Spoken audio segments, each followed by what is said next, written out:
Corona संक्रमण की दूसरी लहर और गांव में बदतर इंतजाम को लेकर इलाहाबाद हाई कोर्ट ने योगी सरकार को जमकर फटकार लगाई है। मेरठ जिला अस्पताल में कोविड मरीज के लापता होने के मामले में कोर्ट ने तल्ख टिप्पणी करते हुए कहा कि जब मेरठ जैसे शहर का यह हाल है तो छोटे शहरों और गांव समेत पूरे यूपी में चिकित्सा व्यवस्था राम भरोसे है। जस्टिस सिद्धार्थ वर्मा और अजित कुमार की बेंच ने एक जनहित याचिका पर सुनवाई करते हुए सरकार को समय रहते सुधार करने को कहा है। कोर्ट में पेश की गई रिपोर्ट के मुताबिक 22 अप्रैल को शाम 7-8 बजे 64 वर्षीय मरीज संतोष कुमार टॉयलेट गए थे, जहां वह बेहोश होकर गिर गए। जूनियर डॉक्टर तुलिका उस समय नाइट ड्यूटी पर थी। उन्होंने बताया कि संतोष कुमार को बेहोशी की हालत में स्ट्रेचर पर लाया गया और उन्हें होश में लाने का प्रयास किया गया, लेकिन तब तक उनकी मौत हो चुकी थी।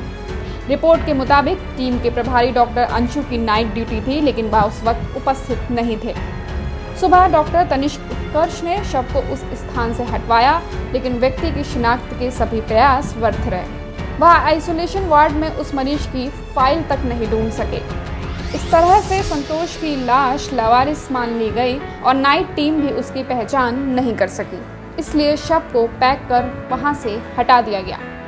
कोर्ट ने इसे घोर लापरवाही मानते हुए कहा है कि इसके लिए जिम्मेदार डॉक्टर और पैरामेडिकल स्टाफ का सिर्फ इंक्रीमेंट रोकना आश्चर्यजनक है। इससे स्पष्ट है कि मासूम लोगों की जिंदगी के साथ खिलवाड़ हो रहा है।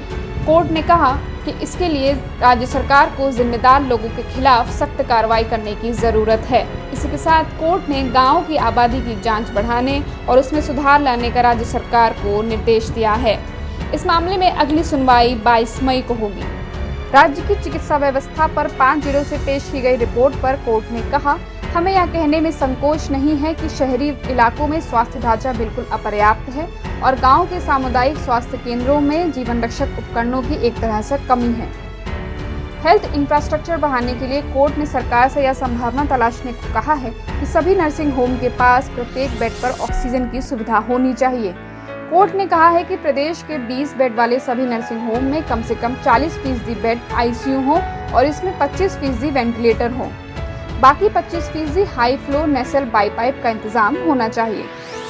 कोर्ट ने कहा कि 30 बेड वाले नर्सिंग होम में अनिवार्य रूप से ऑक्सीजन प्लांट होना चाहिए। इसके अलावा प्रयागराज, आगरा, कानपुर, गोरखपुर और मेरठ मेडिकल कॉलेजों को एसपीजीआई स्तर का संस्थान बनाया जाए।